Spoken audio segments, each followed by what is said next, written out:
Hello everybody, my name is Barry Schwartz and this is the Search Buzz Video Recap. Today is Friday, December 9th.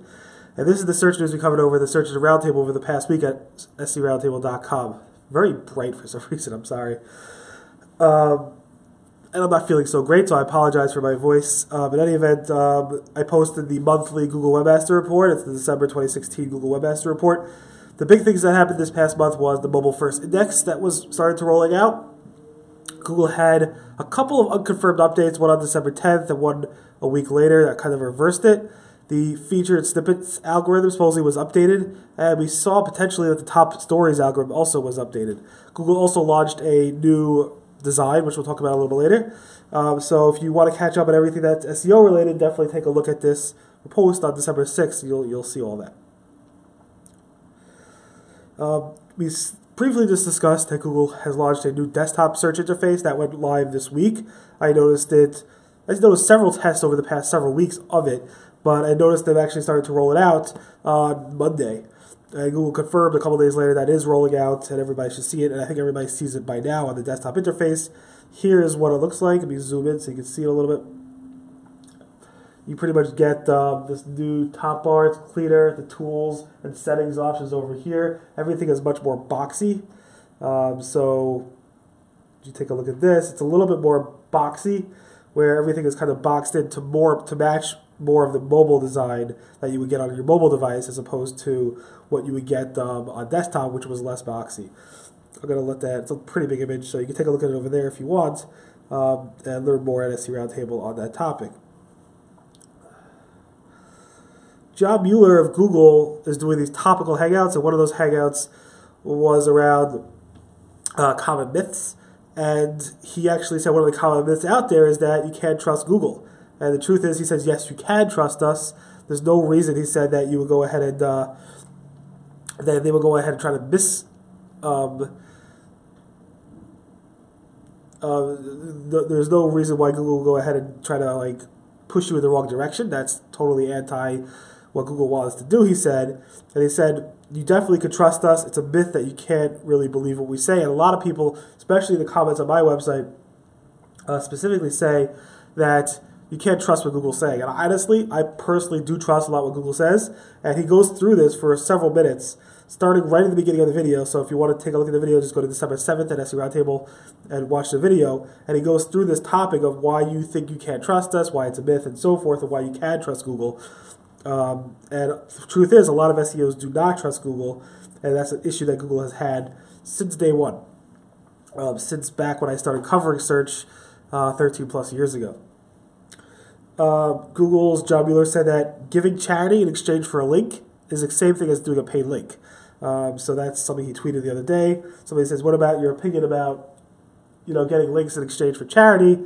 It's not, whatever. And John Mueller said, isn't that just a paid link? And it is. It is technically a paid link. It's hard to say if Google will go ahead and penalize you for that, but it is definitely a paid link. Google has replaced, and I believe this is part of the new desktop design, Google has replaced the In the News section with top stories. In fact, Rank Ranger, who tracks this stuff, noticed the drop significantly in the past few days, in December, I think 5th and 6th and so forth. That's exactly the same time that Google relaunched their new design for desktop, so I think it's all related. And Google just said it's really to bring it more in line with the UI on mobile. Some places like Business Insider are saying that has to do with the fake news and how Google combats the fake news, and I think that's just completely wrong. It has nothing to do with fake news. It's just the title of the In the News box versus top stories. They're pretty much the same thing. And again, I apologize my voice and my not feeling so great.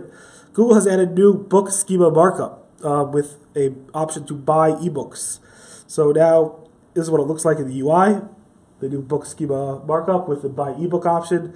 And there's all this new schema available if you go to the Developer Center.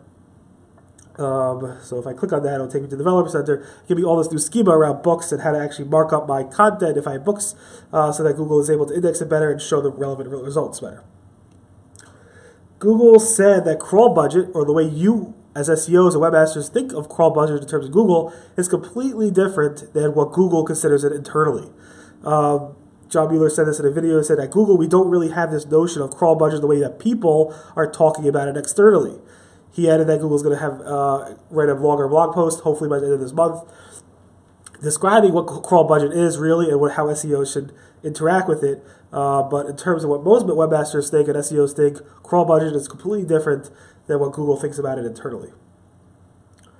Google said when you're going HTTPS, it's not really a good time to switch all your URL structures. So somebody asked in the Hangout saying, yeah, I'm moving to HTTPS. I thought it would be a great time now to get rid of my numeric URLs or whatever and change it to keyword-rich URLs.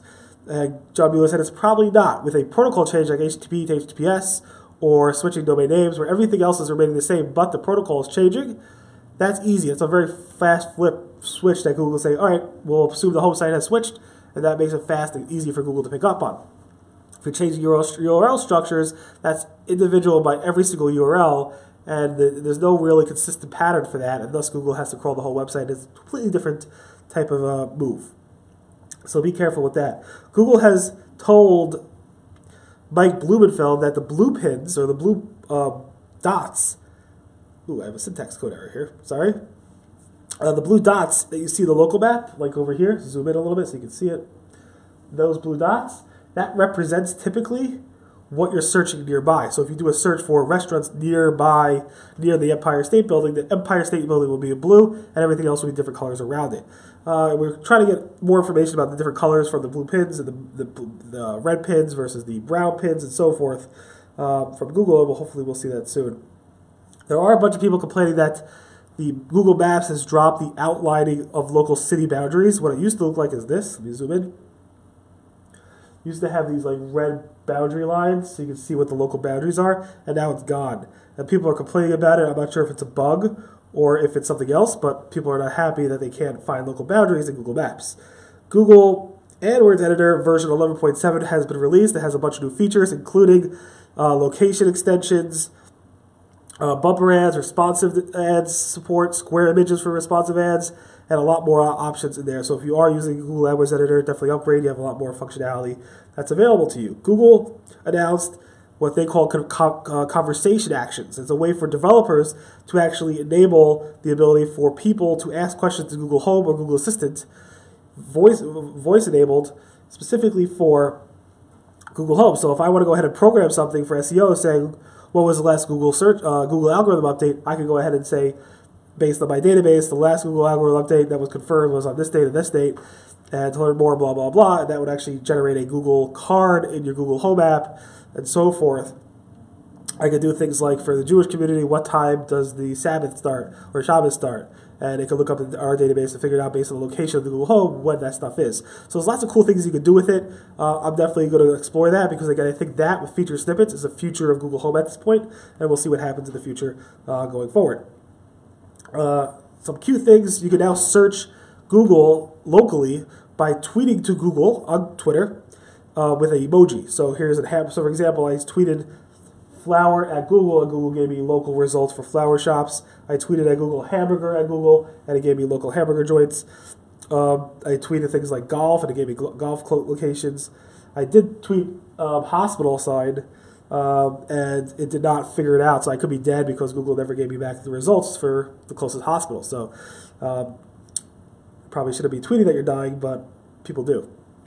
And finally, it's the holiday season. This week, Google launched their holiday themes. So let's zoom in there. Christmas, Hanukkah, and Kwanzaa. Festivus is there all year round, so people talk that Festivus is new. It's there. Literally, if you search in February for Festivus, the poll will come up. And that's obviously a funny fake one. Here's the Christmas theme. It's actually animated. Here is the Hanukkah theme. And here is the Kwanzaa theme. Google does this every year. It's brand new, designed every year for those holidays, and it's pretty cool. In any event, thanks so much for listening to the Search Buzz Video Recap. My name again is Barry Schwartz. This is the search news we covered over at the Search Engine Roundtable at SERoundtable.com over the past week. Everyone have a great weekend, and I'll see you guys next. Bye.